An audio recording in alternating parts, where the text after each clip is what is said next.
I'm sure that's synced right into NASA. That one? It's down to the 1,000. Watch your battery. No, The battery. That's right. It's the atomic one back there. Right, That one's they're not.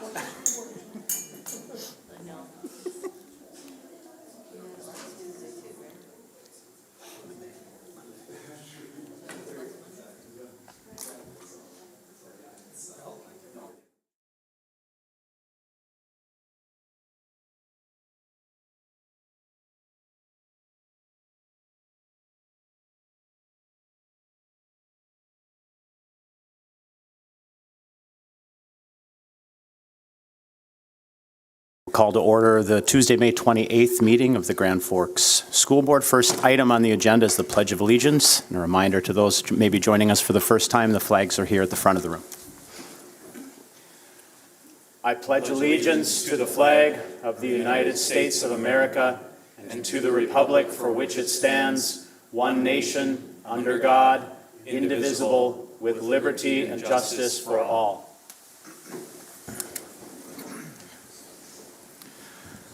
School Board President Amber Flynn is joining us via telephone. Next item on the agenda is the reading of the school board meeting norms. Bill?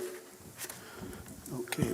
Be prepared, be on time, value and respect each other, exercise thoughtful deliberation and conversation, be professional at the board table and when visiting with the general public, speak up when the norms are not being followed, advocate on behalf of students, and keep the community in mind. Thank you. Next item is the approval of tonight's agenda. We'll take a roll call vote.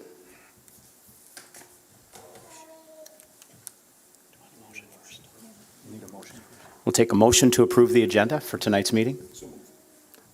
Motion by Jeff. Second by Bill. Thank you. Now we'll take a roll call vote. Larson? Yes. Flynn? Flynn? We'll come back to her. Anderson? Yes. Lund? Yes. Manley? Yes. Hockler is absent. Palmasino? Yes. Shab? Yes. Flynn? Mark absent? Okay. Yes. Thank you. Henberger? Yes. 7 yes, 0 no, 1 absent. I'm sorry, 8 yes, 0 no, 1 absent. Motion carries. Thank you. The next item on the agenda is celebrating success. Dr. Brenner. Thank you, Vice Chair. Tonight's meeting, we're going to recognize two people, Julie Chine and Nadine Raymond. We will start with Julie first. She's the Accounts Payable Supervisor at MSCC, and she's going to be introduced as the Classified Employee of the Quarter by Mr. Brandon Baumbach, Business Manager. So Julie, if you would step forward to the podium, and Mr. Baumbach will greet you there.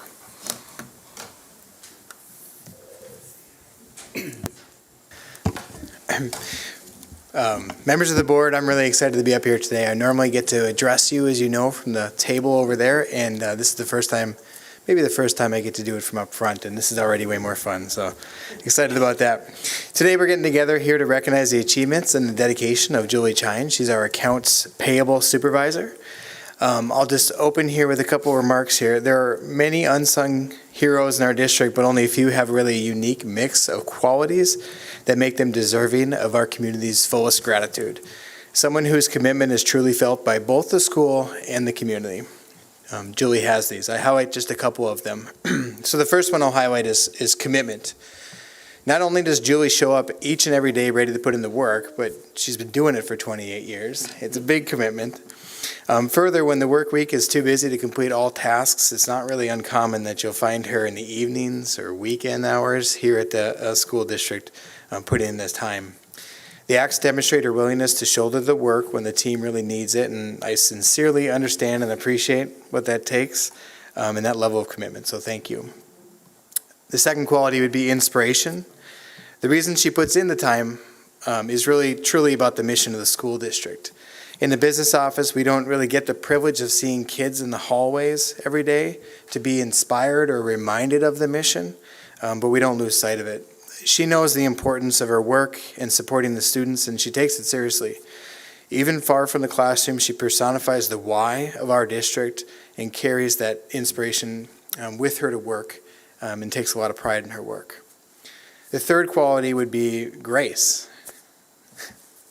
A little bit of an inside joke, but the pride in work that I'm referring to can sometimes manifest in having to chase down receipts or get that after the fact purchase order approval request to ensure the accuracy of our accounting. Pretty mundane stuff, and if not careful, someone in her role could be underappreciated. In our line of work, sometimes we have to say no to maintain the larger picture or the budget. Julie has the ability to do it with grace. She has the patience to explain why behind it, and although the person may still be frustrated, they may better understand and accept the why. I mean it. I mean, the business office has a reputation of being the department of no, yet she still is loved across the district. In fact, the nomination here tonight came from a school secretary, and it's that group of people that we say no to a lot. So, and lastly, the fourth quality I'll just point out is really community. So I would say she doesn't just embody community, she is community. While her children were attending our schools, she would complete her workday, her extra hours, and her evening work, punch out, and then head to a PTO or Boosters Club meeting. She even served formally as treasurer, as if she didn't have enough with the numbers during the day. Julie is Grand Forks Public Schools through and through, and I speak on behalf of the business office and probably further when I say that we're extremely happy that we get to work with you every single day. So thank you to your husband, Nick, who's also a teacher, your kids, and to you, Julie, for all you do, and please accept this recognition from all of us as a big thank you.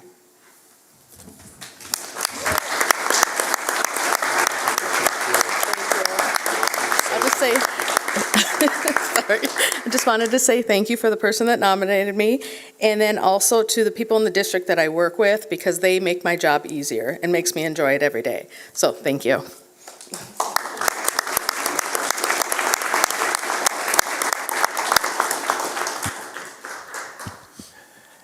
Next up, we have Nadine Raymond, fourth grade teacher at Lake Agassiz Elementary School, and she's going to be introduced by her principal, Mrs. Angie Jonason, and both may come to the podium at this time.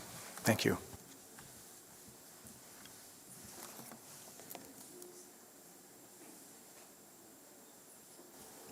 Okay. Good evening. My name is Angie Jonason, and this is Nadine Raymond. She was nominated by numerous staff members, just want to point that out, who are here in the crowd with her tonight too. So hopefully I'm taking their input with some of mine on top of that to give a nice summary of Nadine and all she brings to our school. So it's very much an honor to share with you that she is the recipient of the Certified Staff Member of the Quarter. We really feel Nadine's dedication to our students, colleagues, and our school community that really makes her an asset to our building at Lake Agassiz, but also our district as a whole. So we appreciate that you are honoring her and others with this recognition. Nadine really excels in her role as a fourth grade teacher at Lake Agassiz. I first knew Nadine from West Elementary when we worked together there, and she has since come to Lake Agassiz since then and really became a part of our community very quickly with relationships with students, families, and staff. So one thing that we notice very much about Nadine is she always goes above and beyond for her students and families. She treats every student as if they were her own. She often stays late and works over the weekends, which I don't condone. And sometimes I've called her when I see her vehicle when it's late on Fridays, time to go home. And she usually doesn't listen, but she really has high expectations for herself as well as her students, which embodies through all she does. But she is always committed to providing top high quality education for our students, and not just what she gives them as a whole, but individually too. And she knows what her students individually need because she knows her students. She's very observant, and she knows what they need and provides that for them in a very targeted way. She collaborates regularly with her fourth grade team and others in the building. She really is a true team player and sees collaboration as a way of growing and learning, and not that things that we have shortcomings on, but ways that we can grow and learn and provide more for our students and ourselves as a team. So really that positivity that we always are evolving through those collaborations. She is our in-house veteran and mentor, and we were here just a couple weeks ago sharing our, we have a lot of new staff. So Nadine is someone that people come to when they are wanting to implement and practice more implementation of AVID in our building. But even our veterans come to her too, not just the mentoring she does with new students, but our veterans too, when they need just someone else to process with that's been doing this for a while too. Definitely her pride in Lake Agassiz has come, her pride from West and pride to Lake Agassiz.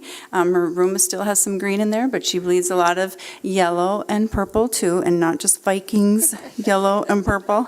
But anyway, she really, just the way that she embodies all that we do in our building, like her staff members said, dressing in tutus, dressing up as a farmer, like she's very much that person that promotes that positivity with our culture.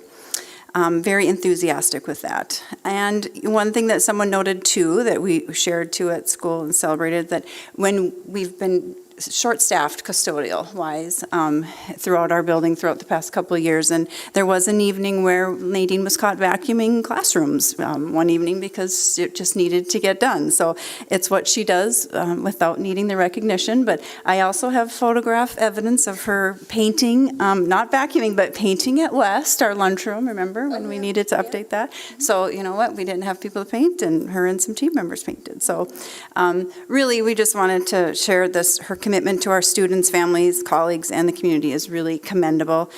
She has qualities of a true educator and a leader, consistently going above and beyond to ensure that every single one of her students succeeds. So it is with great pride that we see that she is recognized tonight, because we're very grateful to have her on our Lake Agassiz team. So thank you.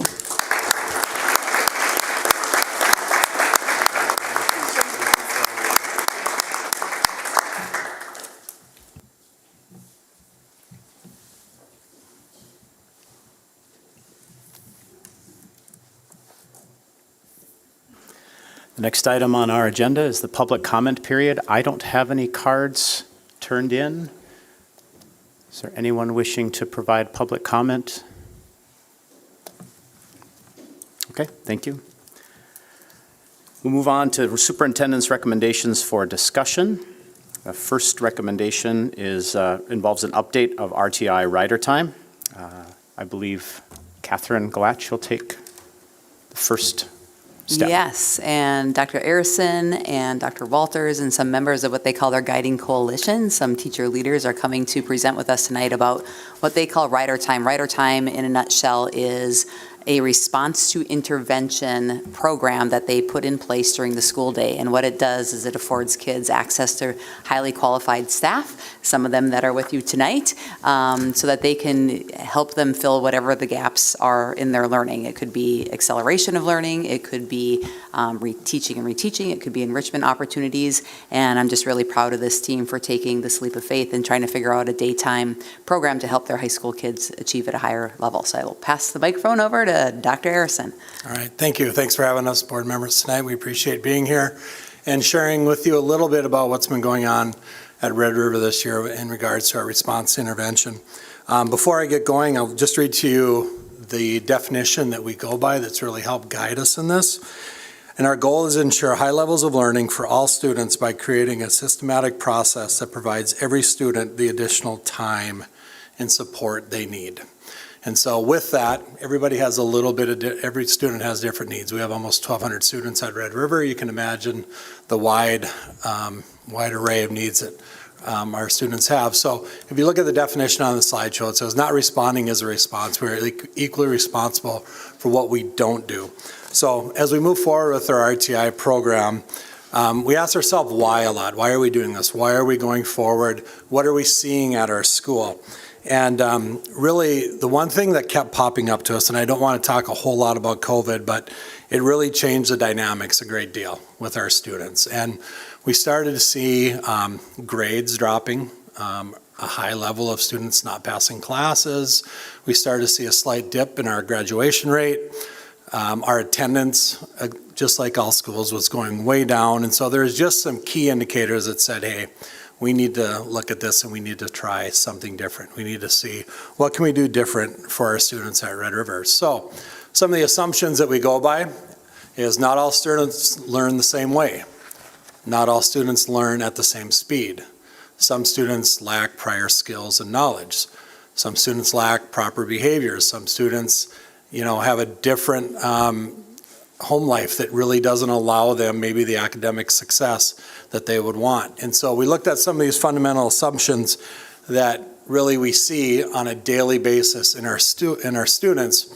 And we spent really the 2022-2023 school year identifying at Red River. We really listened, and we had a new associate principal, Mr. Hepperly. He's not able to be here with us tonight. He came from Dickinson, so it was great to have a different perspective. And Dr. Walters and Mr. Hepperly and I and the teachers, we just heard a lot of different things during that school year. We spent that whole year with our PD days really looking at what can we do for our students? How can we change things? And really what it came down to was, as you listen to teachers, it says, we need time. We need time. We need time to reteach. We need time to relearn, time to make up or stay on top of their coursework, time for enrichment. It really came down to all of those things that we were seeing in our students. And the hard part about the high school is just the way the day works, right? We have a pretty solid schedule. First, second, third, fourth, fifth, sixth, seventh, eighth hour, right? There's not a lot of ability to change your schedule, to say, hey, I need this kid a little bit longer, or can you stay after school? High school kids have a lot of different things going after school. A lot of them work right after school. A lot of them are providing care for little brothers and sisters. There's sports, there's activities, there's clubs, there's just so many things to try to catch kids and get them into your classroom and get them the help they need. And that's really, our teachers were exhausted that year because they're just trying to catch students. They're trying to get them in before school. They're using all their prep times. They're staying after school. They're coming in early. And we just said, what can we do differently? And how can we look at reimagining the school day and providing students a little bit more time within the day? And so really we did a little bit of realignment of our focus. We really started putting a lot of time into an effective RTI process. And when you have a really highly effective RTI process, you see a 1.29 effect size. So that effect size basically means student growth. And when you see 1.29 effect size, that's one of the highest effect sizes for students in recovering and students that want to improve throughout the school year. And so 1.29 is really about 2.5 grade levels per year. You can catch kids up if you do it well. And we are working on doing it well. We are very early in the stage. We started this April 2nd. We'll talk more about that. But underneath the RTI process, you can't do a really good RTI if you don't have really good PLCs. It all fits together. And you can't do a really good RTI if you don't have a highly reliable schools. And that fits well. And then relationships are the key part. And we really hope to build on that relationship piece. So all of these really work together to create this realignment of what we're trying to do at Red River and provide students with a little bit more time. And none of this would be possible if it wasn't for the people. This is our guiding coalition. And these people have put in a ton of time in their school day. We meet weekly for an hour at least, every week on Thursdays from 3 to 4. You'll see we have a wide variety of people. We have all of our different content areas are part of this committee. We've had great support from our district when it comes to Amy Rolk and Catherine and Amy Bartz. They've been great resources for us and really have just said, yeah, go. That's the best thing they can do, right? Is say, yeah, that sounds great. They've helped with some financial supports that we've needed with our RTI schedule program. But these are the people that have put in a lot of time and a lot of effort and have been our eyes and ears on the ground when it comes to listening to their department members and the concern that their department's members have. So that's really kind of the framework, the why we did it, some of the fundamental assumptions, and I'm going to have the rest of our staff members share with you some more details on the process. So up next is Rich. Hi there, everybody. Rich McFarland, teach dual credit speech and theater. And when we're talking about RTI and that our teachers need more time and our students need more time, what are we going to do about it when we need more time to get them caught up? And so the answer is response to intervention, or RTI, and we call it rider time. And just so I'm clear, I tell my students all the time, don't read your slides to your audience, but I'm just going to read this here, that RTI is a 30-minute session during the school day designated to provide all students access to additional time and support from teachers. The key two things here is designated time during the school day. If we put these sessions before the school day, you're going to see less turnout with kids right around lunch. You're going, I'm going to take a lunch break. If you put it at the end of the day, same thing. So we put it during the school day where they're locked in and we have them. The other thing is it provides support to all students, not just students who are struggling academically or who might need some extra help with something. We can provide enrichment. We can provide just time for students to do homework so then when they go to their job at 2 p.m. until 10 p.m., we've taken a little bit of their load off their plates. So in creating sessions, which are like mini classes almost, what we've done is we've shaved 5 minutes from each of our 7 classes throughout the day.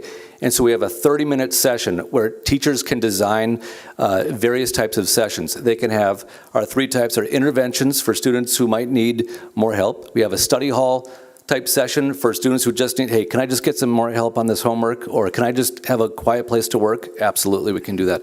And enrichment for students who are seeking advanced instruction, or I think of DECA. When DECA was going to their state conference, they brought in all their DECA students and they went over all their stuff again and they had some extra time to prepare for it. And so, what's it? AP exams, yeah, AP exam, review time for AP exams, review time for upcoming tests, for finals that are coming up this week, enrichment for all that type of stuff. It's great. We have 2 types of sessions. We have a closed session and an open session. So a closed session is where a teacher assigns the students who are going to come into that session. We identify these students as currently struggling with this academic concept or this essential standard, and we have flagged them, and we're going to provide you with some extra help. And we're reteaching essential standards and prerequisite skills. Then we have open sessions. These are just sessions where any kid can say, hey, Mrs. Perrell, I need some help on some Spanish stuff. I'm going to take your session. And they can elect whatever session they want. That includes some study halls as well.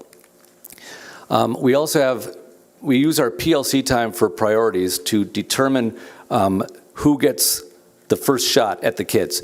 So what we have is we have a rotating schedule of priority days. So maybe one day is English and science get first shot to grab the kids for interventions. And then maybe the next day it's science and social studies. And so we're always rotating to make sure that everybody has equal access to kids who need some extra help.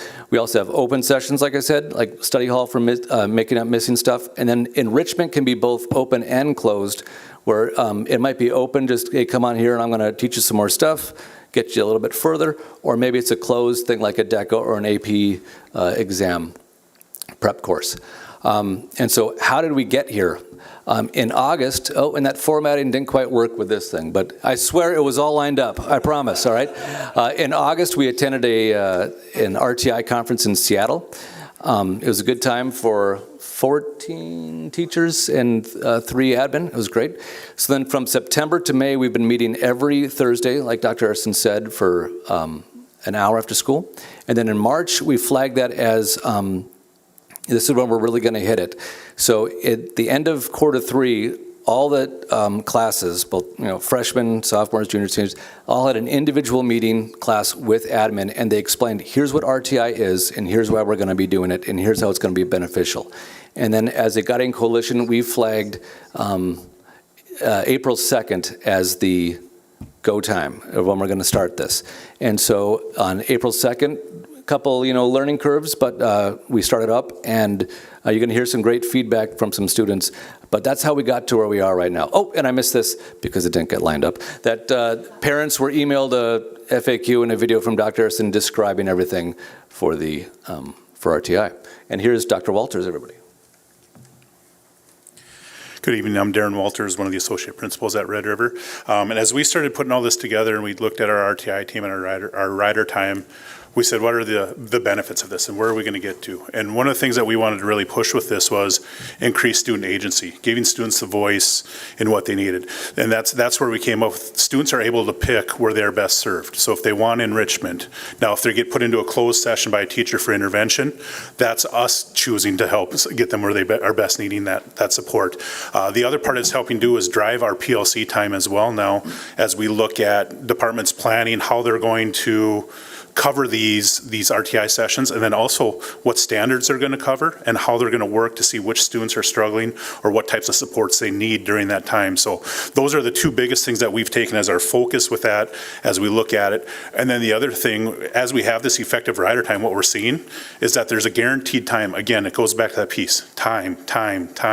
It's a guaranteed time for students to get that extra help and support they need, whether it's reteaching or just a teacher there to bounce questions off of. We had some teachers who have actually gone through and recruited students to come in and help teach their classes. So that's been kind of a cool experience as well to see that. So we have students teaching students as well. So that's been another added piece that we didn't anticipate when it first started. The other part is, again, maximizing teacher contracted time to have better access to students. Dr. Harrison talked about how high school students are busy, and that's a big part of it. And teachers not having to come in early. We had some teachers would be meeting kids before our doors were unlocked so that they could get them in and get them help. And now they know they're going to get them 2 days a week with that. They don't have to give up their preps. If you walk by a classroom at the high school, usually there's a teacher sitting in their classroom working with students on their prep time. So it's allowed them that as well, and then also the staying late piece with their schedules. So some of the things you're going to see now, this is all pulled from RTI Scheduler. This is the program because it's a very intricate process to be able to get all these schedules lined up, classes, sessions, and all this. And so we use what's called RTI Scheduler, and it's been a great tool for us to do. You can see when we pulled this screenshot, this was after 15 times or 15 scheduled days of rider time. And some of the things that we look at, you can see the sessions created, the enrollments, self-enrollments, total enrollments, and how students are enrolled. And so you can see 54% of the sessions or 54% of the students were enrolled either by a teacher or admin. And some of that is we have what's called auto enroll. So the way our schedule is set up, our priority teachers have first pick at creating their session, enrolling students, and our other teachers have their sessions set up. And then we open up to students to enroll, and they have until 8 o'clock Sunday, 6 o'clock Sunday night, and then if they're not into a session, we have auto enrollers scheduled to run it for them then, and then we go through on Monday and Tuesday morning before the sessions start and assign students in the sessions they need. The RTI scheduler also will give us like warning labels, so we know where students need additional support. So as we have to go in and assign, if they haven't signed up, we can put them into those classes as well. So you see some of that. The thing that we've seen, and I wish I had the first numbers, but we're up to 45% self-enrollment from students. I think the first week we did it, I think Mr. Hepperly and I had to auto-enroll close to 700 kids. And now we're up to average about 45% of our students enroll themselves every time. So the students are showing us that they want to pick their sessions as well. 1% not enrolled, and like I said, that's where we go through then and put them into sessions. You see the open versus closed. That closed session is designed for us. That's our intervention period in a sense for our tier 2 and our tier 3 when we start looking at that. The numbers when you look at the RTI pyramid say about 15% of your students should fit in that. So we're at about 17. So we're hitting that group for the most part there. And then we have the 83% open session. When you look at the session type, intervention, so that's not only for the tier 2 and tier 3, that's also some tier 1 teaching then for students as well. And we hit about 46% there, and you can kind of see the breakdown of some of those with that. And then also the departments and the different types of sessions they have there. Mr. McFarland talked a little bit about this already with the open versus closed. And like I said, the closed is where we get our true intervention time or our working, our co-teacher, or our reteaching, hitting those prerequisite skills and the standards and going through that. And this is where if it's a closed session, teachers assign the kids and kids are not able to get out of that session. The open session, that's where students can select And again, we can also put students into open sessions.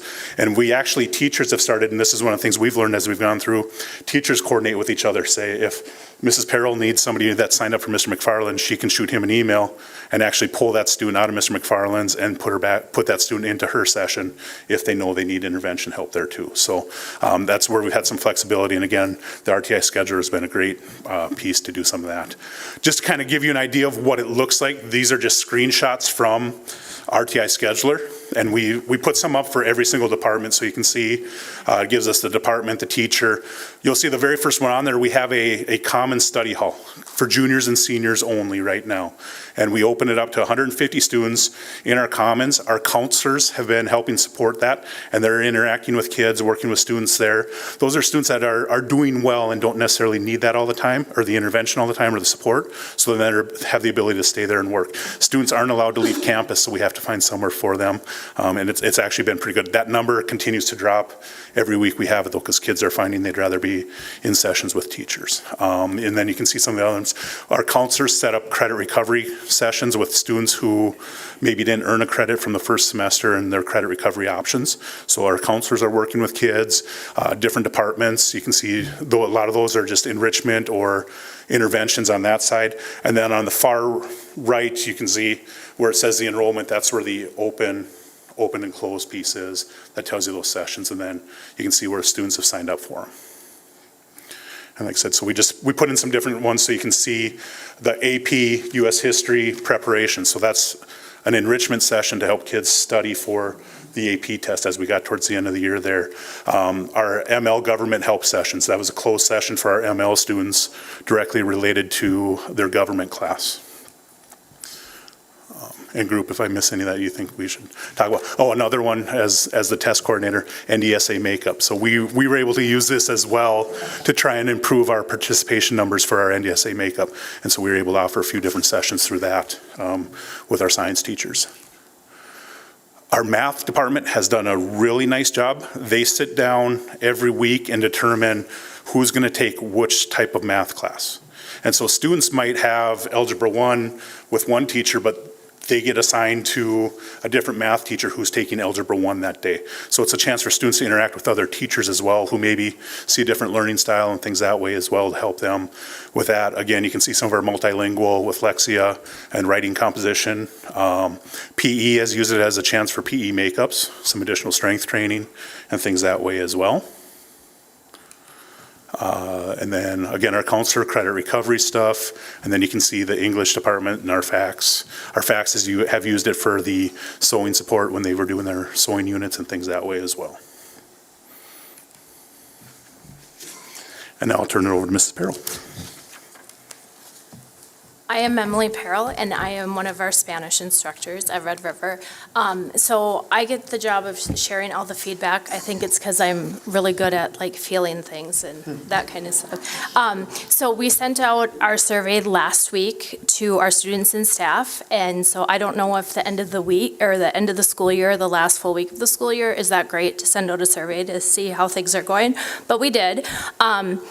So the first question that was asked to students is, I feel that Rider Time has a positive impact on my ability to be successful in school. So this is overall success. And I think a lot of times when students think about overall success, they think about their grades and they think about getting homework done. And so when you look at this is 68% of the students either agree or strongly agree that Rider Time has helped. The red, because it's a 10 isn't in there, that would show us that less than 10% of students disagreed with that.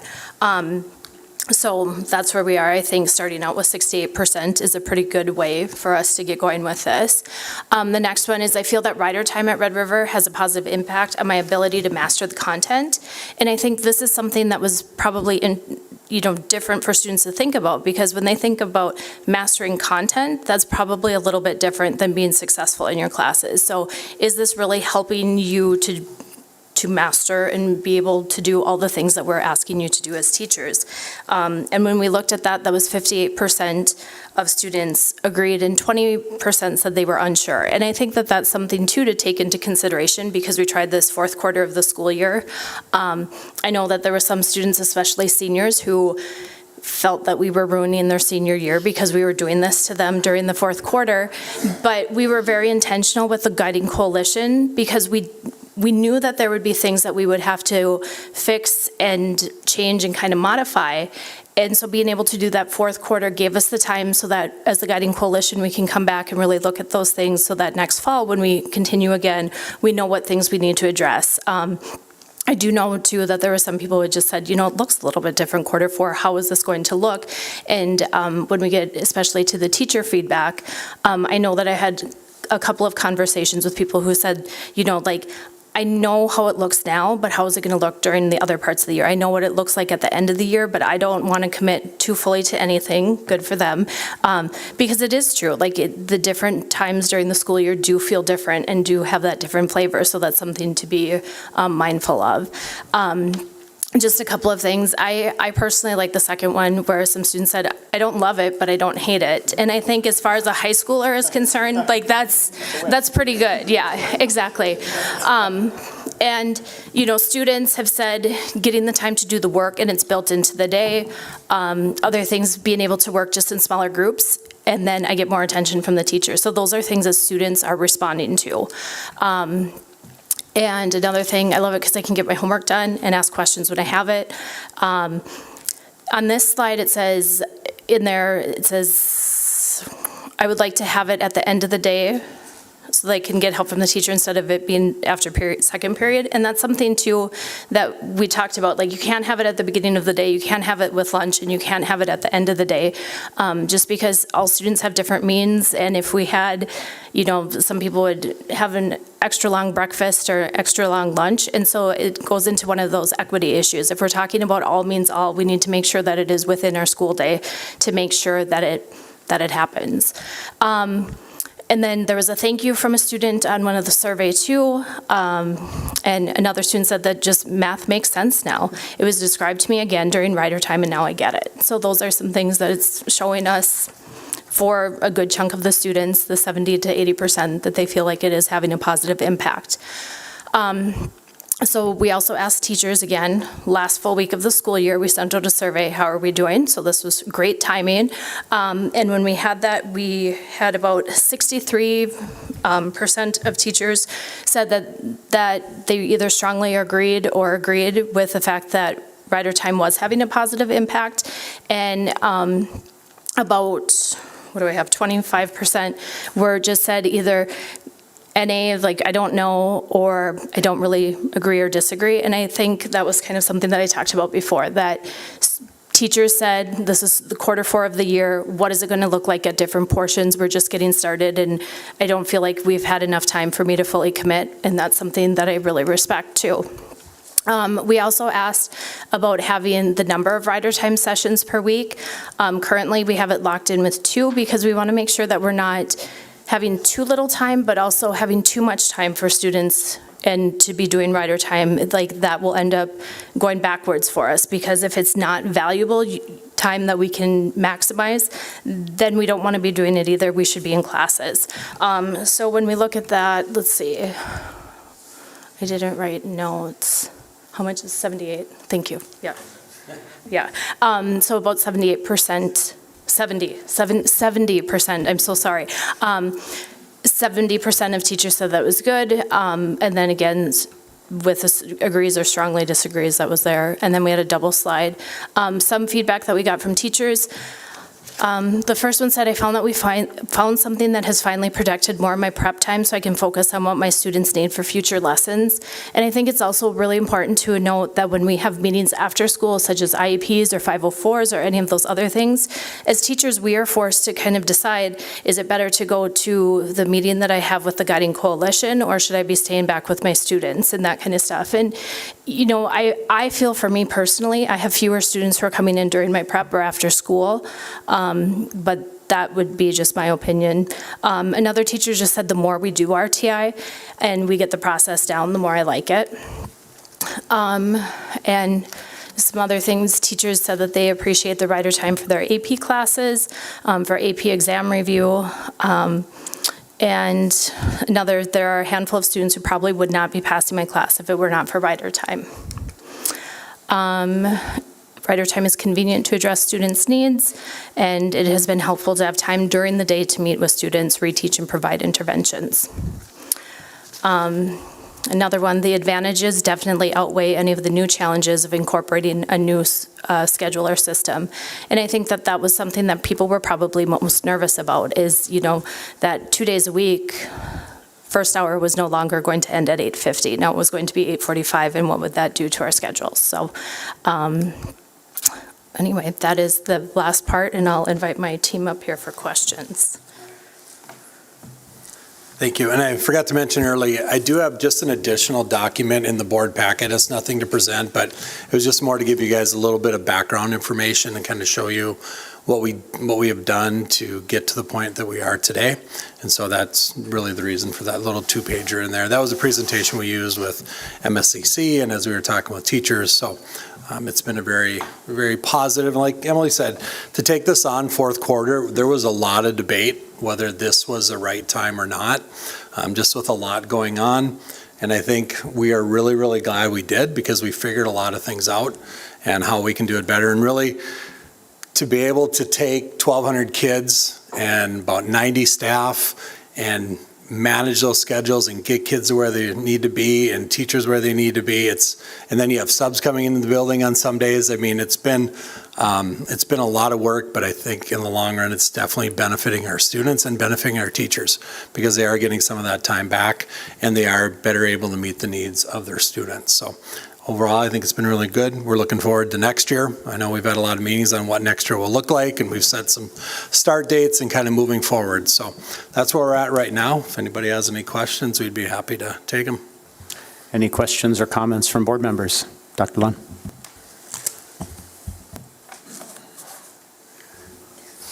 I think you kind of stole my question right at the end, but I was wondering what does next year look like? And then secondly, you've got a lot of subjective data.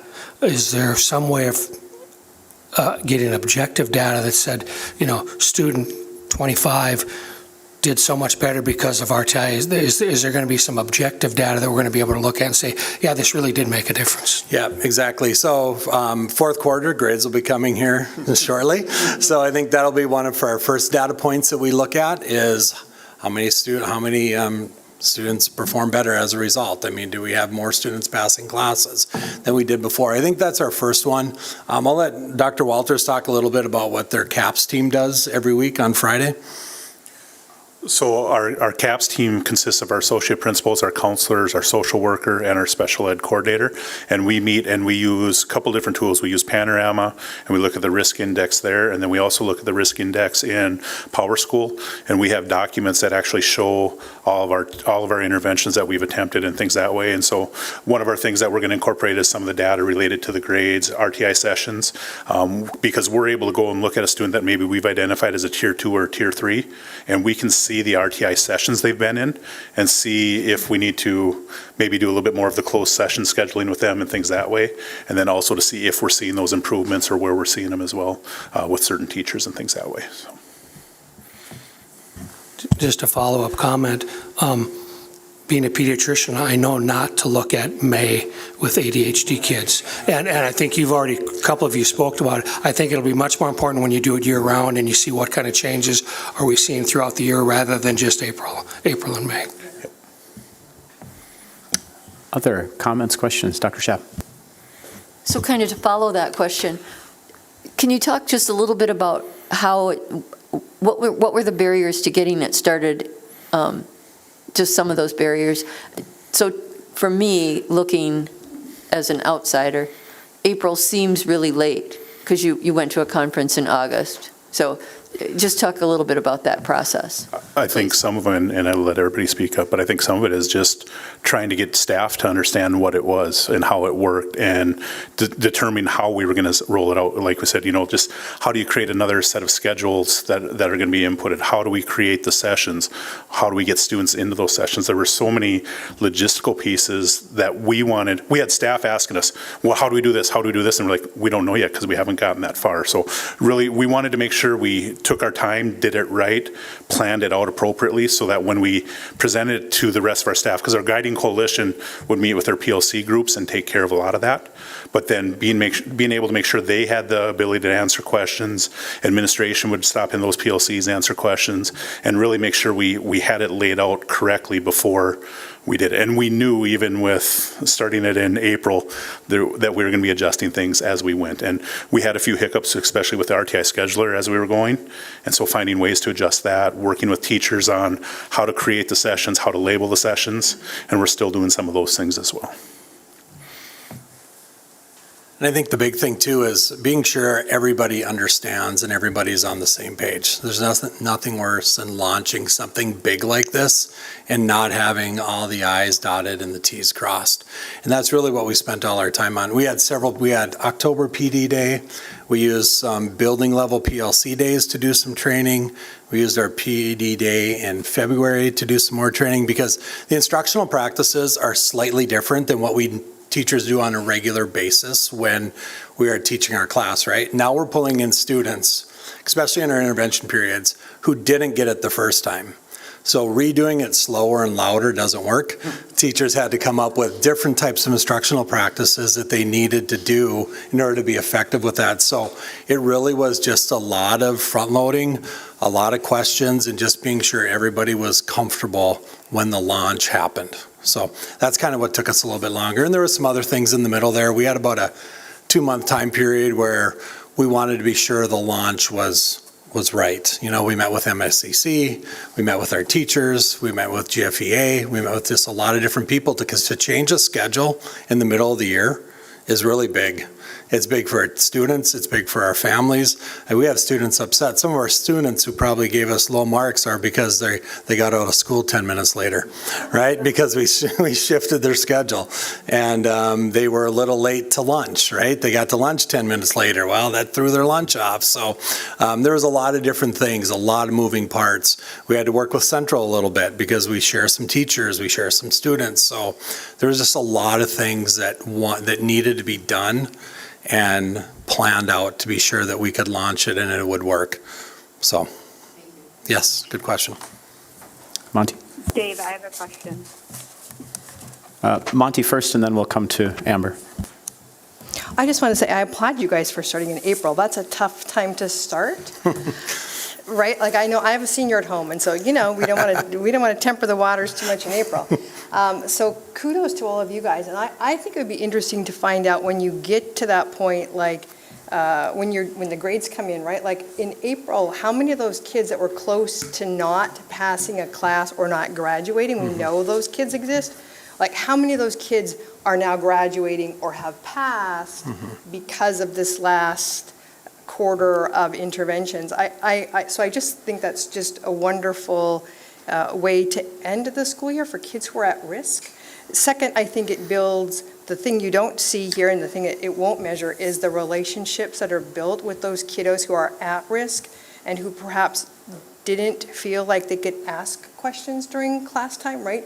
I think that will be cool to see that next year, like what the relationships are. And when you're doing peer teaching too, there are just so many really good things built into the program. I just applaud you guys. Thank you for taking that on when you did. Thank you for reaching out and working with those kids who struggle to come in or who can't come in because of whatever reason. They're not going to come in before school. We know that. They're not going to come in after school. So thank you. Thank you very much. I appreciate it. Thank you. Amber. I think this is such a great example of how we're using the PLC times, and I know that every level has, and every building kind of has a different way of how they're using it. I can't remember the exact year that we went to the Wednesday early outs, but I still continue to get a handful of people every year reaching out who are new to our community or who are just not familiar or maybe just don't hear enough about what's being done in the PLCs that say, you know, why do we have these Wednesday early outs? I just don't know what's being done. And I just think that this is such a great example of how a building has kind of taken use of that time.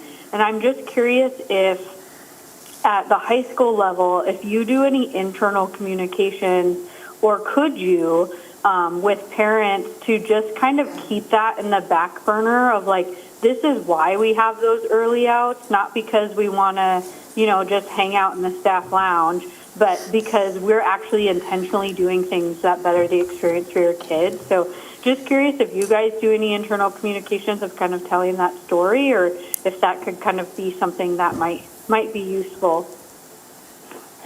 Yeah, I think that's a good point. I know to start this, I did send out a video explaining to parents what it is, how it worked, why we were doing it, what we hope to gain from it. So I think that was pretty beneficial. I heard some comments from community members, and it seemed to go well. I didn't get any calls saying, you guys lost your mind, so I figured that was a good thing, right? So it was, and we've heard from our counselors too, where a parent has called in and said, I'm just so glad there's help within the day now. My student is getting that help within the day. And so it's been great. And I know Dr. Walters mentioned some of our students that are going in and helping. I mean, we're seeing that with some of our National Honor Society students. You walk into a science classroom and there's 2 of our National Honor Society students, seniors, sitting at the back table with 2 students and explaining, explaining physical science to them one-on-one. I mean, what a great way not only to help a student, but then build some relationships between some of our upperclassmen and some of our lowerclassmen. So that's really powerful when you see some of those little small wins that's going on in Rider Time. Josh?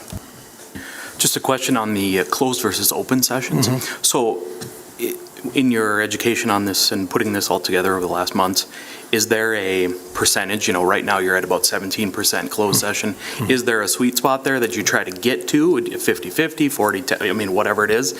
And is the intent then secondary to that to meet, on your 2-page, to meet the 355 students at risk or critical Right. in academics, fulfill them in a closed session Right. with this? Yeah, and I think that's kind of the goal. We talk about students who are in need of, that tier 2 and tier 3, and it's usually about 15 to 20% of your students that need that.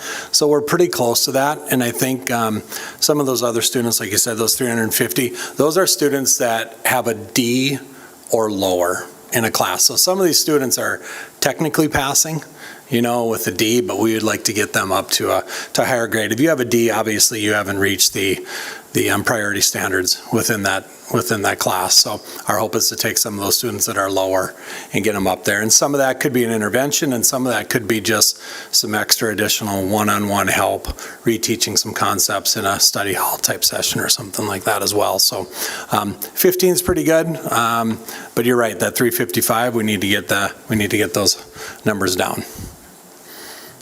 Yep. The one part I'd add to that too is we're looking at, as we move forward, incorporating more SEL lessons as well. And we're hoping that'll improve our attendance, because the attendance is a big component when we look at this as well. So trying to find a way for those students to connect to a teacher in the building.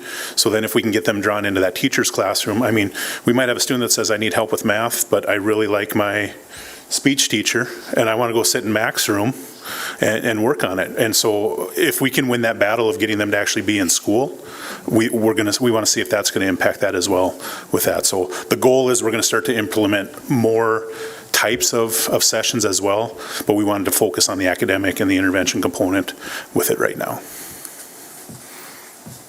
Dr. Lai? And a little bit on that attendance and success piece, we see at the beginning of the year, attendance is really, really good, right? Kids are coming to school, they're fired up they're coming to school, they're doing well. And then as we get to that end of that end of the first quarter, you will see attendance kind of drop. And how much of that is the excitement of school is over, and how much of that is some students already starting to fall behind, right? And so it's a little bit of that school avoidance. So if we can start this earlier, we can keep kids caught up, maybe we'll see that increase in student attendance, because kids are doing better. They're feeling better about themselves. They're having more success in class, and they're not falling behind.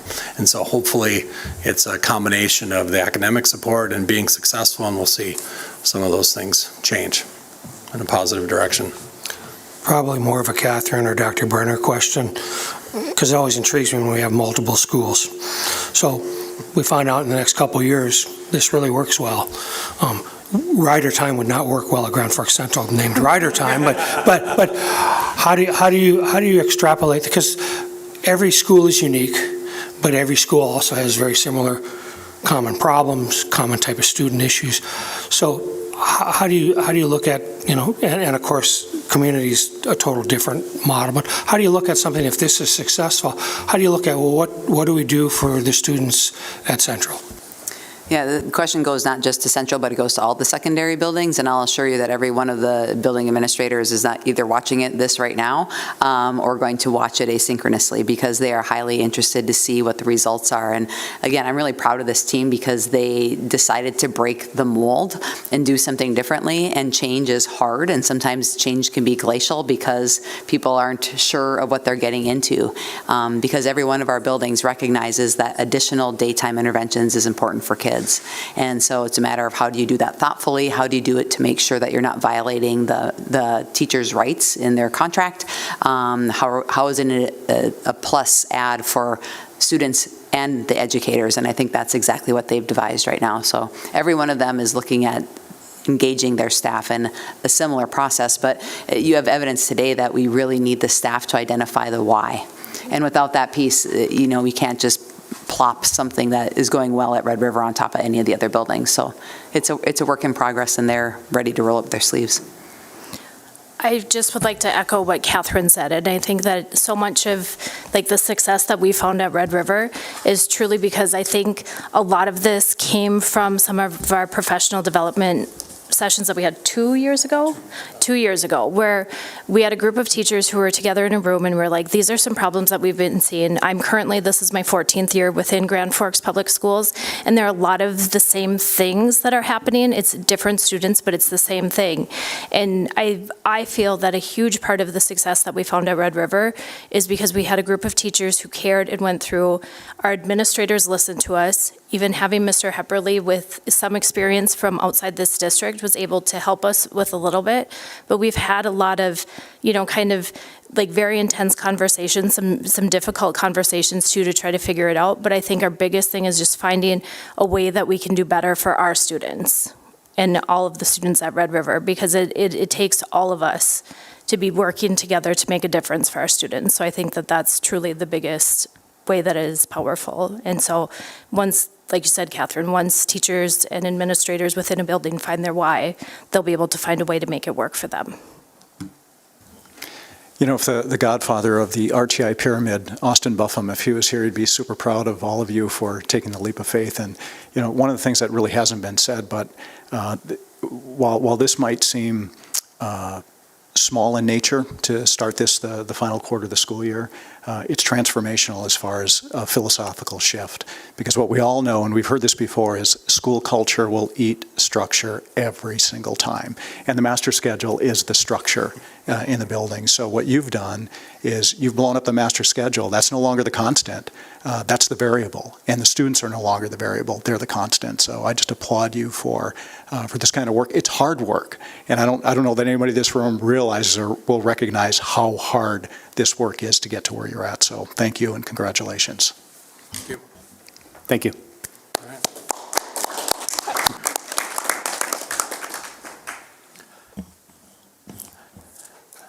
Next item under recommendations for discussion, School Board Self-Assessment Committee report. Joel, would you take the lead on this? You bet. Well, we met on the 23rd, myself, Dave, and Monty. We talked through everyone did fill out the evaluation of the school board. We thought that generally speaking, we were awfully effective, and sometimes partially and sometimes highly, but for the most part, just effective. I think we're a reasonable, cohesive group. We did talk about maybe a little bit of additional focus on education or continuing education in this space. We didn't have any recommendations or guidelines, but just sort of something to consider for future years, whether we continue at the state education or maybe we pursue some national education, just sort of something to consider. And then we also talked about advocacy if we wanted our school board to become involved with legislative advocacy. The session is coming up again, of course, in January. Dr. Brenner takes lead with others, but do we as a school board want to pursue some of that as well? So that was a conversation. I think we felt like we are a solid bunch. So congratulations. Thank you, Joel. Monty, anything to add from our time together? Thoughts? I don't think so. I think Joel hit it on the head, and I would agree with what he said. I think we do a nice job of modeling good conversation, agreeing, disagreeing, but staying to the topic and hopefully always keeping students and their interests at the forefront. So I would agree with what Joel said. Thank you, Joel. Questions, comments from other board members about the self-assessment committee report or about the results? Dr. Vaughn? Just a quick one. We've talked over the last few years about having a legislative committee. I still think it's worth discussing about. I think there have been several board members through the years who have informally contacted the legislatures, which might be a better way to do it than going down and testifying all the time. Sometimes it's better to do that. But I think it should be an ongoing conversation between the board and administration about how can we best further the mission of the school district. And I even think how can some of the school districts get together and do more of that, because I think a lot of people realize that without the proper finances from the state, school districts have an arm behind their back, tied behind their back. So even cooperating with other school districts and stuff. So I think it's a good concept to keep having conversations among the board and administration about. Others? Monty? North Dakota School Board does provide an opportunity with Alexis Baxley, who's there now, but we know she's leaving. So they do provide meetings weekly during the session, and they provide 2 seats, I think, to the north. So the northeastern part of North Dakota. So I would think somebody from our board could volunteer to be on in that spot and listen. I did it this last legislative session, and it was really, really interesting.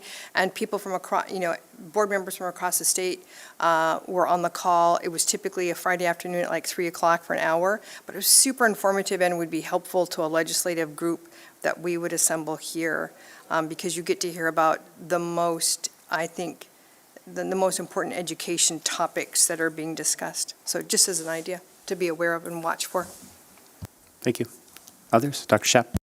I also served on that before Monty did, and I always felt like I knew the least of any of the members. And I think it's because, well, I'll use Fargo Public Schools as the example. I believe they have a committee, and I mean, they knew so much because they meet in committee to discuss some of the issues. So, you can do it all on your own, but it's pretty time consuming. Amber, thoughts, questions? No, thank you. All right, let's move on to the superintendent's recommendations for action. The first item is the consent agenda. I would entertain a motion to approve the consent agenda. Moved by Bill, second by Eric. We'll take a roll call vote. Anderson? Yes. Larson? Yes. Shab? Yes. Dockler? Yes. Lund? Yes. Flynn? Yes. Manley? Yes. Tomasino? Yes. And Berger? Yes. Motion carries. Next item under recommendations for action, amendment to the Head Start Baseline Grant first year of the 5-year, 2024 to 2029. I believe this is Tracy.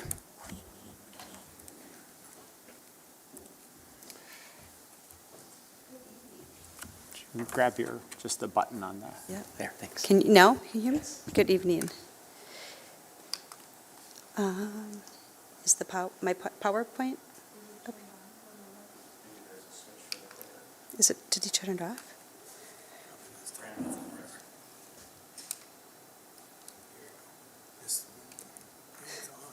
Yeah. It's up in the corner if you want to try it on. There we go. Thank you. I was just here in March, and now I'm back. I am asking for the school board to approve an amendment to the baseline grant. Currently, we are single session classrooms at Head Start, serving children Monday through Thursday, 8 to 3:30. We started this during the 2017-28 school year because the Office of Head Start came out with a final rule stating that all Head Start programs were going to have to serve children 1,020 hours throughout the school year. In 2021, the final rule came out and said only 45% of programs need to serve children 1,020 hours. In the Head Start Performance Standards in 1302.24, we are able to do a locally designed option to meet the needs for our community in program. We would have to serve children 4 days in a school year, 128 days. We will be serving children more than that. We would be asking to serve children 971 hours instead of 1,020 within 136 days throughout the 9-month calendar school year. We would still be serving children Monday through Thursdays, 8 to 3:30 in the center-based sessions. Why we're asking for this is so we can get on board with the rest of the teachers in the school district to take that PLC time. Head Start calls it TLC. Our district calls it PLC. So to take advantage of that PLC time, with our performance standards, we have a lot of requirements that we need to complete regarding professional development and things that we need to complete in those PLCs or TLCs. The dates shown are the dates that the district has early outs, and we would also be asking to have those days. There are some of the things that we are mandated to complete yearly. Right now, we are doing these things on the professional development days and on Fridays. But the problem with taking Fridays is that is our teachers' prep time. The doors open, the classroom doors open at 8 o'clock. Our teachers usually arrive earlier, but they are supposed to be to work by 7:55. They do have assistant teachers that open up the classrooms for them. So we're able to get those rooms ready before the students come in. And then teachers, by the time our kids leave the classrooms, you're looking at about 3:40. Again, it gives them 20 minutes. There's no time for prep throughout that school day. Our teachers don't have specials. Our teachers are in that classroom with those kids from 8 to 3:30.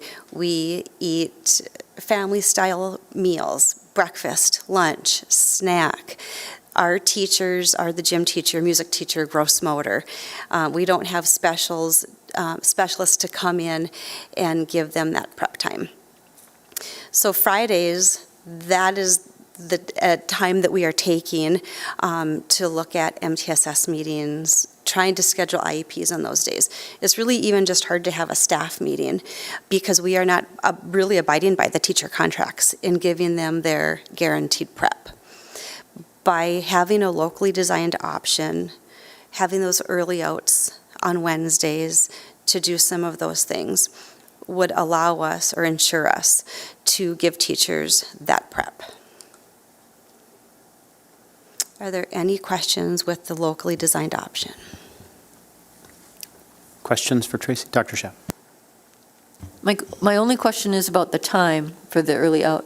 It's 1 o'clock, I believe, for the district as a whole. So just curious as to why you chose noon. Yep. Great question.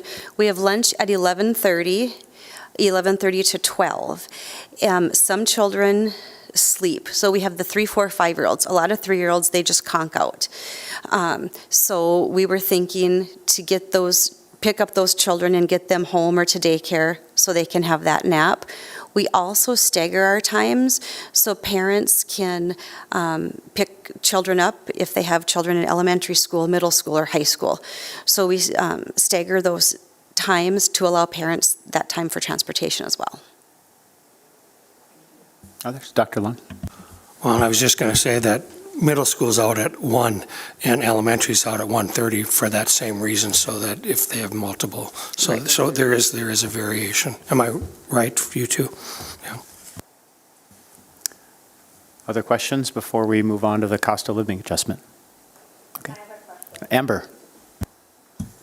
For the elementary, we had decided that that the 1:30 to 3 time would be covered by Encore, and I may have missed this, but is there any care provided for the children from that 12 to 3:30 on those days? Another great question. I've been working with the Encore director to try to have some programming in our building, but at this time we do not. So would the expectation be that parents would pick up their children, or like daycare providers come and get them? Yes, at this time. Okay. I think it would be hard for me to approve that with that age range, not knowing if there's childcare provided, because I know that a lot of kids are napping during that time, so that would be a really hard transition time, I think. And then, especially for parents who have kind of utilized Head Start before,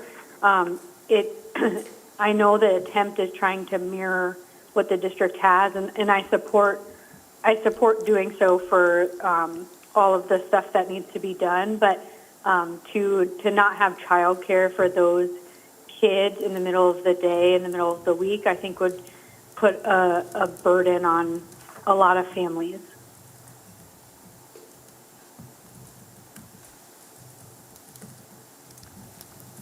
Other questions or comments? Yes, Dr. Lund. I think those were some of the similar concerns when we started early out on the K through 12 is the burden, and I'm not saying there wasn't a burden, there was, but people have adapted over time. Took a little while, but people adapted. Thank you. Dr. Shep? You know, I love the program, but I know it's hard on parents in general.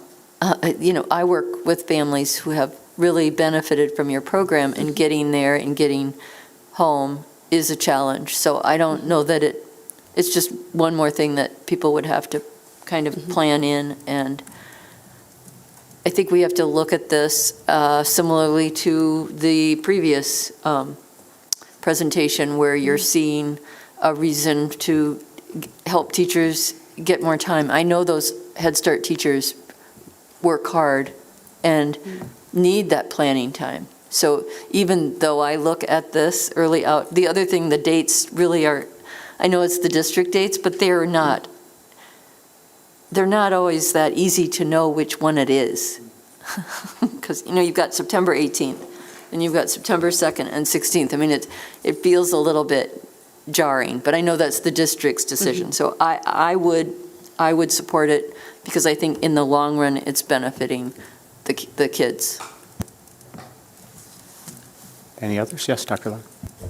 I too will support this, but I would encourage administration to look at, is there a way of trying to get some encore or after-school stuff? Because, these are at risk, one of our big at-risk populations. So I think I would just encourage, I'm not saying we can do it, but I would encourage administration to try and come up with a way that we can provide childcare for those people during those early outs. Yes.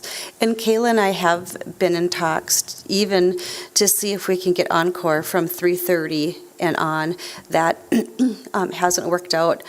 Again, I will talk to Kayla to see if we can I would think that UND students, we have some paras who I know would stay longer and help with the encore. So I will be talking to Kayla to see if we, again, can continue the encore partnership. And maybe help from others.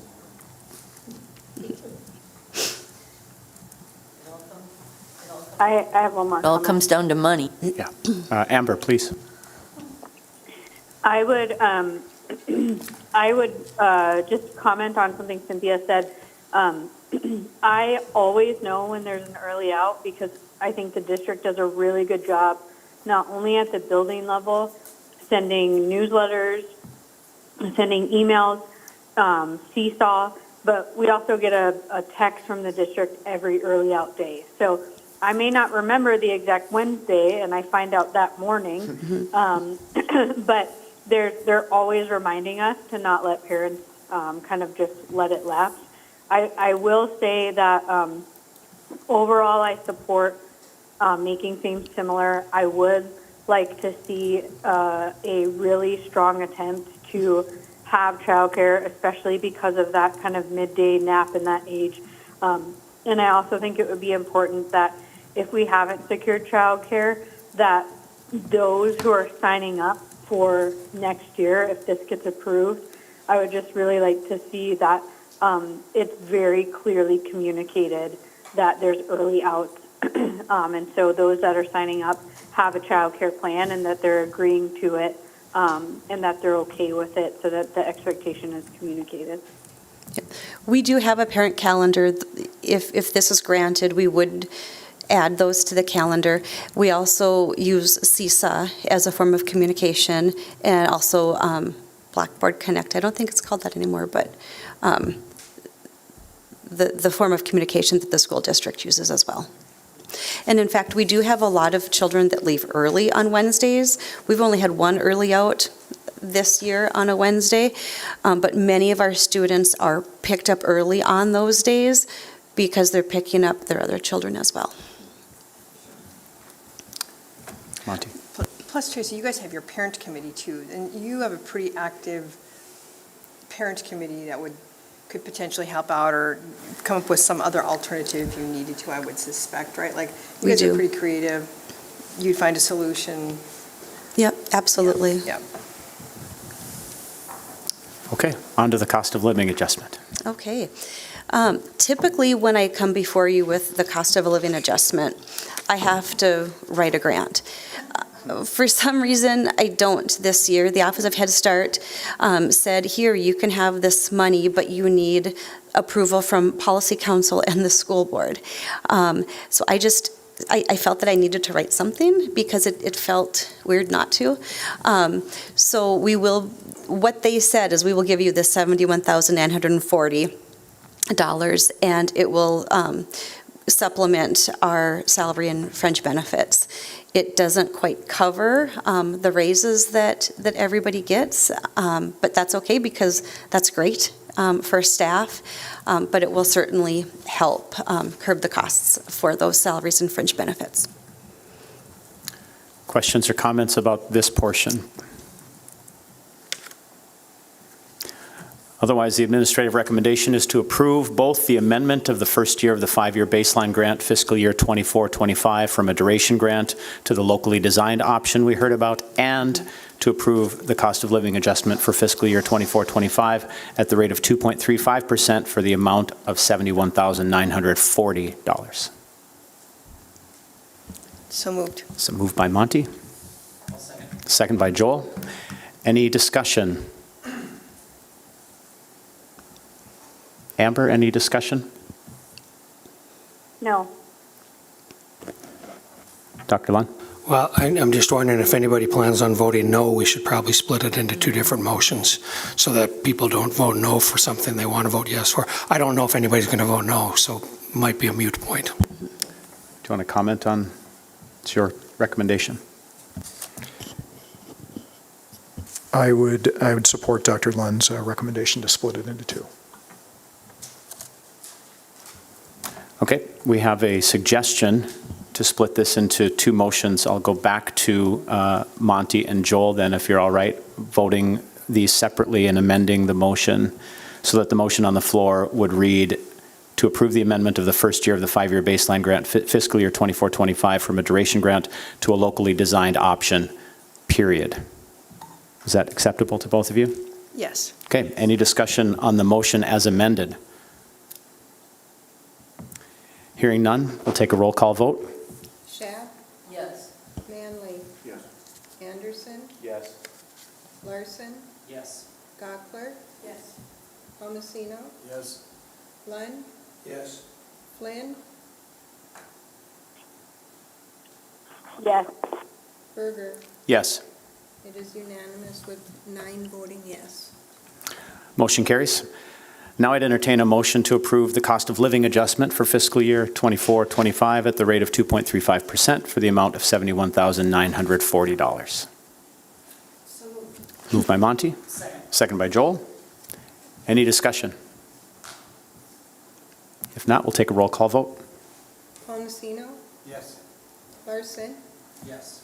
Manley, Yes. Schaaf, Yes. Flynn,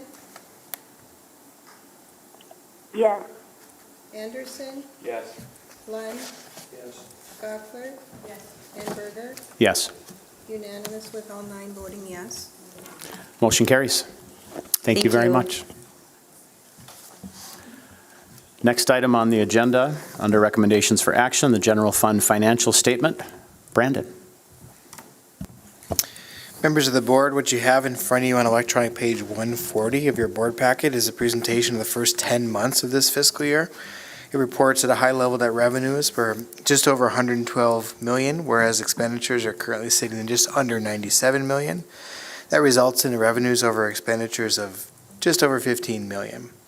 As you go through the report, electronic page 141 is the start of the financial statement, which at a high level, you'll just see total revenues as a percentage of budget or as anticipated amount, sits about 87.5%, whereas the expenditures against anticipated is about 74.5. This is not new to you, but just as we end the school year, we'll see those expenditures go up as a number of teachers will be paid out over the summer in this next payroll. So that will certainly catch up. Just one other note here too is a bit of good news on electronic page 142 under the revenues from other sources, just noting the sale of real property. And we will see the student constructed CTE home. We do have a purchase agreement on one of the 2 homes that are currently in our possession. The second one is being finalized, finished up, and will be sold at a later time, but this has a purchase agreement for this Thursday. So we'll see that number jump up to where we expected it to be within the budget. And then maybe just going on to the second report, which is our comparison report, electronic page 144. This is always just helpful to put into context about where we're at this year as compared to this point in time last year. And so it just offers a different point of view and just where we're exactly where we're at. You can see here that our revenues would be 10% higher than last year, but our expenditures are 11.2% higher than last year, which would have been expected having come out of the negotiated agreement and then the state aid coming to us. So just kind of, and I'm happy to answer questions here, but jumping down to the graphical depiction, starting on electronic page 147, you'll see the revenues summarized on that page. And you can see the 3 fiscal years are stacked next to each other. The most recent is the one on the right of any cluster. It's green. And you'll see in April, our revenues are higher as a percentage of budget than previous years. The next page, electronic page 148, shows our expenditures are about the same place, but lower than 2 years ago and just ahead of last year. Definitely can be a timing thing. But all told, on the summary graphical depiction, electronic page 149, you'll see that our balance that we're carrying as a total number value is higher than the previous year. So we are on track, but then you'll notice that cliff that's coming here as those payouts come out. But that'll get us to where we normally find ourselves as a low point in July of any year.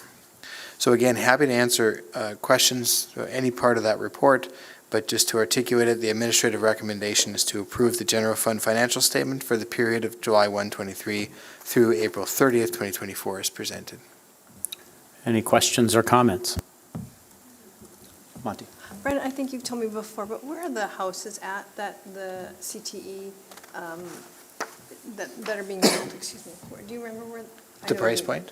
Or, sorry, where are they located? Yeah, what's, Oh, like, yeah, directly west of us here. So within Discovery's attendance area, okay, just south of the school building. nice. And is there plans to build again next year? Yes, there are plans. There's some conversation on exactly how the home will be built. Traditionally, and for quite some time now, we've purchased a lot, constructed the home, and then sold the two together. Where with the Career Impact Academy coming online, there might be some options there as to whether or not the building gets built on blocks and then moved, and we're not actually owning the property for a short time. But it's in the plans to continue the curriculum, the building of the home. Dr. Shep? So unfortunately, my computer just jumped on me, but I was looking at the legal fees. They look quite high, and we're at April 30th. So do you have any comments about that, Yeah. please? Absolutely. So our legal fees have, over the past few fiscal years, increased greatly. I think that would be in combination of both general need as a district has risen, but two, primarily pointing to our H-1B visas. There's probably two components to that. There's the initial, when we hire international talent, some of the initial paperwork, legal work that goes with that, and then there's also a second component of some maintenance involved with that. This fiscal year was host to the largest number of international talent hired at the start of the year. So as that's been something we've been watching, and exactly how to get that number right. We didn't entirely. We budgeted higher than previous years, and it still went a little bit higher. Looking forward, we do anticipate that to reduce. Our hiring environment has changed. I don't know, perhaps it's a negotiated contract. We have more domestic applicants. We're just simply in a better position with our workforce needs for our certified staff.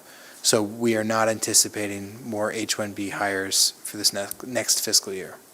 So you're not actively recruiting or doing anything in that arena right now? Correct. Thank you.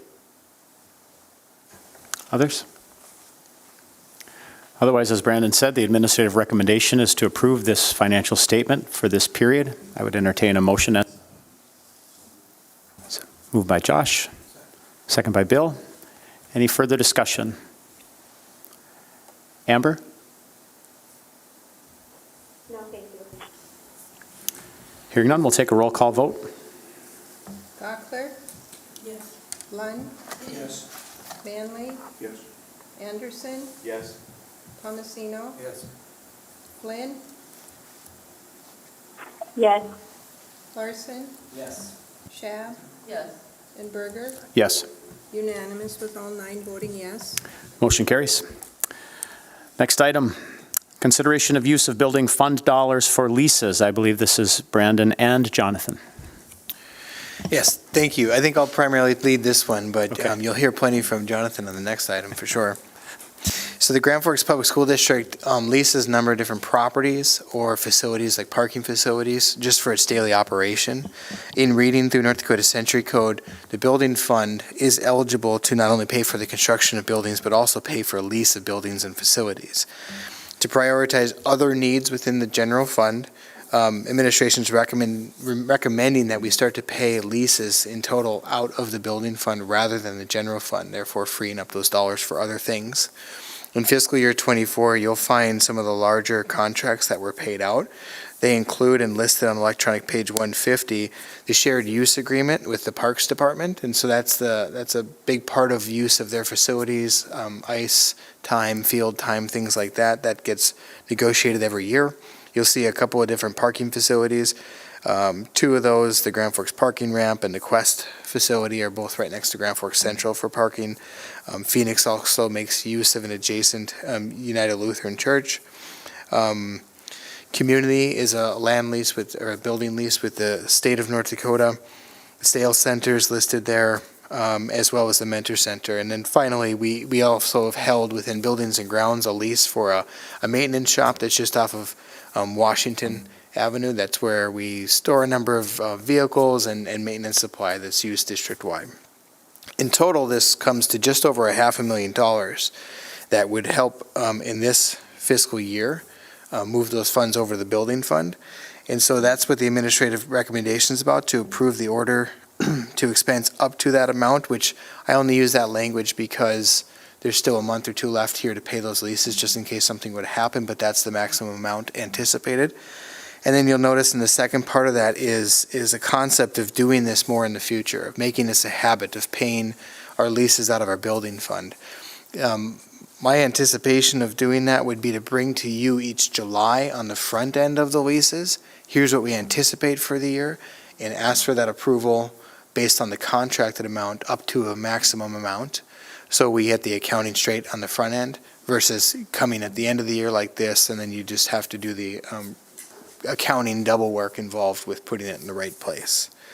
And the last comment I'll just make is the previous board meeting or two ago, maybe even a couple of them, we had information about the building fund. I didn't include it here today, but the building fund can handle this, is my message to you. There's tolerance there. And again, it would really just help prioritize other needs in the general fund with this move. Questions? Shab. So, Dr. Shab, and then we'll go to Amber. so I'm looking at these expenses, Brandon, and the sales center at Hope Church and the sales center at Olive Ann. Can you, this is just for this year, right? I don't really recall where we landed with the sales center in general for 2024-25. So that's one question, but I'm curious about those two price points. I'll answer the first part of that question, and then looking forward, I'll ask Ms. Glatch to jump in here too. But yeah, what that is two separate facilities, two separate premises, one downtown located just adjacent to Grand Forks Central, and the other is not in Hope Church, but it's Land of Hope. It's a part of the Grand Cities Mall. It's one of the tenant spaces there located. So the different price points are just simply what the landlord has charged for use of those facilities. So those are for the actual facilities, whereas most of the other is for parking, correct? It may not be most of the other, but it is a mix of both facility buildings and then facility parking, either uncovered lots or ramps.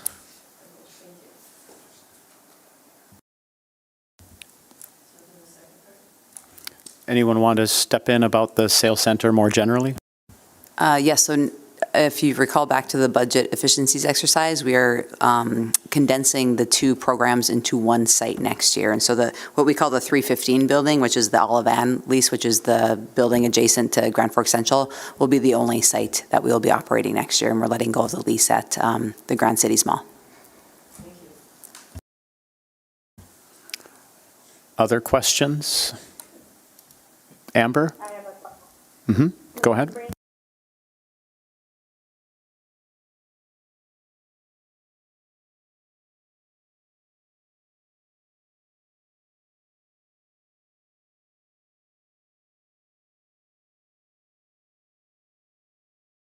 Yeah, sure. I'm happy to walk through those. The shared use agreement with the Parks District will certainly be ongoing.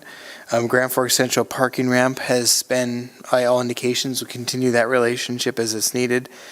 The two sales center leases we just addressed. Community, again, only conversation to continue where that program is located. Grand Forks Central Quest lot, that's just behind the Quest building, just to the west of Grand Forks Central. No anticipation of that changing. Red River Valley Athletics, that's for use of the athletics facility here on 32nd Avenue. That conversation, there's been no conversation to my knowledge that would discontinue that by any means. Phoenix United and Lutheran, I think we just negotiated a contract that has some auto renewals over the next 5 years, and that if neither party objects, then we'll continue that one as well. Mentor Center at this point, just also a part of, just that program has been ESSER funded and is reaching the end of ESSER funding, that will discontinue, that lease will discontinue. And there's work on just what the Mentor Center will look like into the next fiscal year. And then lastly, the maintenance garage is a similar 5-year auto renewal if neither party objects. So as far as buildings and grounds go, they are happy with that facility, and we plan to continue lease of that one. Amber, do you have other questions?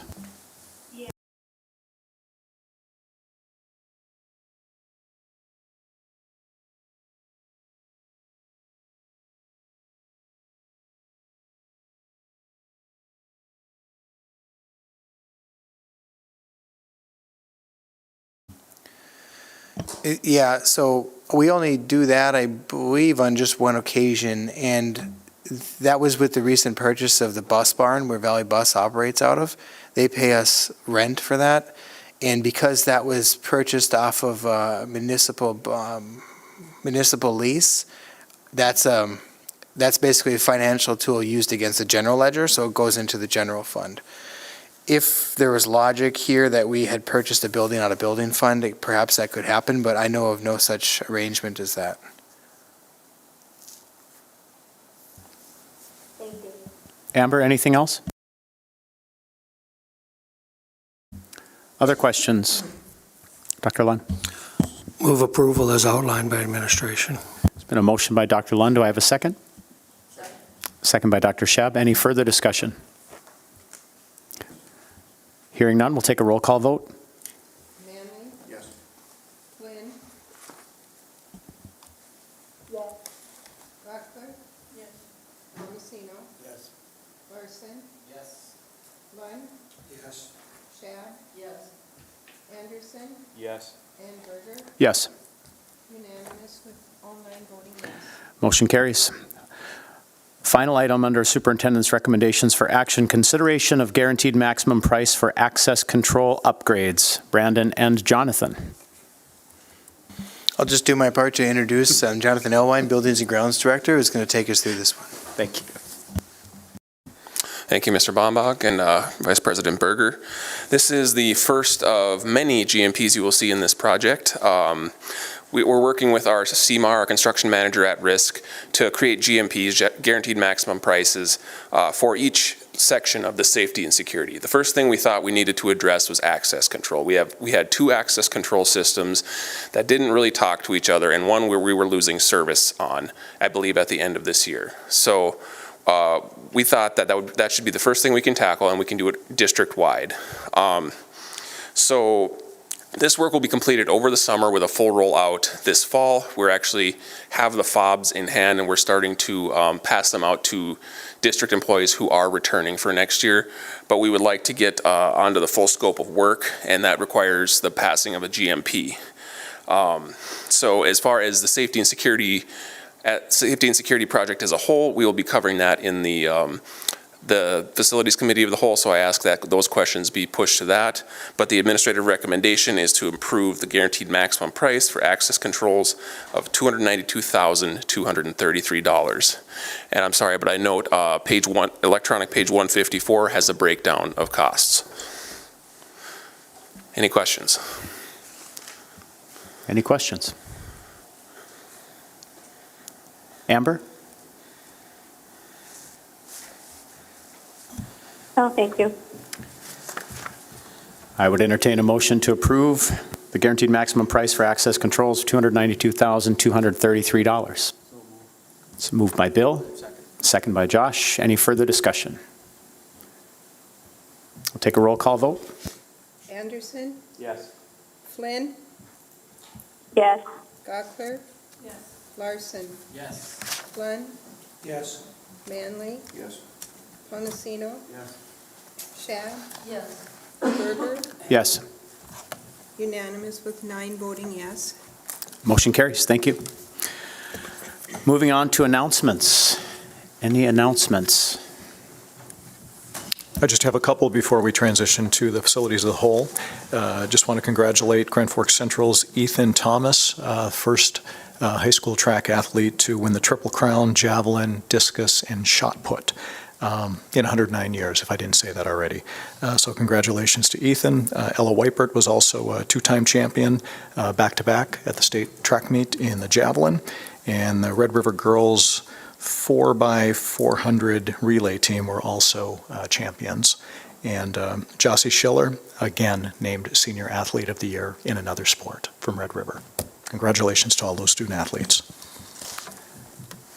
Thank you. Amber, any announcements? No, thank you. For me, just a heartfelt congratulations to all of our graduates from community, from Central, and from Red River High School. It's a joy to watch these next few days. So congratulations and well done. Board requests for future consideration. Dave, I have an announcement. Excuse me. Monty, we're For moving all- back to 7A. I do like to do things in reverse, you know. So for all teachers, on June 18th and 19th at UND, we're having a pre-K through 12 literacy conference. So educators in the state of North Dakota can sign up for $20 and they will get 1 free graduate credit. That same thing applies for a STEM conference on August 1. So I do think our communications director has been excellent in sending out that information. But if people have a question, they are certainly welcome to send me an email. We are paying the fee for the credit for the first 200 people that sign up for the conference. And at this point in time, 127 people have signed up for the conference for literacy and 83 people for the STEM conference. So if there are people in Grand Forks who are interested in attending, we have space. So that's my big announcement, and I'm done. Wonderful, thank you. And as you were announcing that, the sunlight just shone on you. It was just wonderful. Board requests for future consideration. Amber, anything from you? No, thank you. School board meeting norms. Bill, how did we do? We did very well.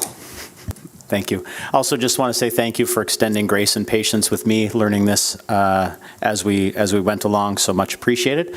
And we are adjourned. We'll take a 5-minute break in 5 minutes. So we'll say 7:45. We'll begin the Facilities Committee meeting of the whole.